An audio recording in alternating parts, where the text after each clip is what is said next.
देखो, तुम्हें तो कुछ गड़बड़ होना है नहीं, तुम तो अविनाशी भगवान के जन हो। अविनाशी स्वरूप है ना अपना सबका। लेकिन जैसे स्वप्न में लाठी चलती है, कुछ नहीं होता है। पर पीड़ा होती कि नहीं होती स्वप्न के समय। स्वप्न के समय अगर लाठी चलावे तो वैसे लगती है। नहीं, स्वप्न में अगर हम डूब रहे हैं तो वैसे डूब रहे।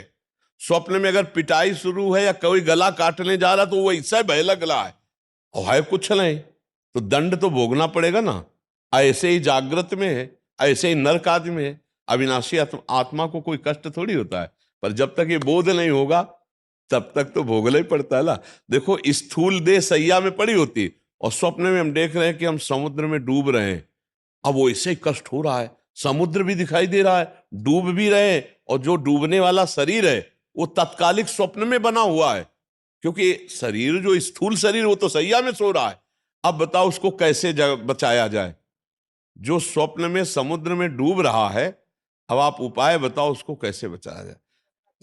हाँ, बस एक उपाय है कि उसको जगा दो। चाहे जितनी नौका लगा दो, चाहे मंत्रवेत्ता लगा दो, चाहे तैराक लगा दो, उसको आप बचा नहीं सकते। उसके बचाने का उपाय है जगाग। ऐसे ही हम सब बोले मोह निद्रा में सब सो रहे हैं। ये पत्नी है, लड़का है, बच्चा है, रुपया है, पैसा, ये कर लिया, ये कर लूंगा, ये कमा लिया, ये कमा लूंगा, ये जमा कर लिया, ये जमा कर लूंगा, और सोचते सोचते मर गए। कुछ नहीं कर पाए जो करने आए थे।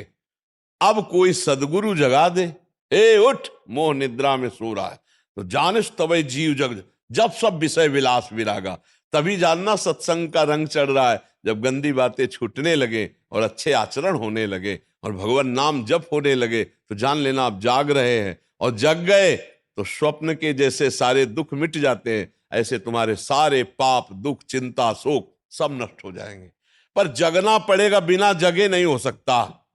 बिना जगे एक ही उपाय है, जगना पड़ेगा। अर्थात भगवत प्राप्ति कर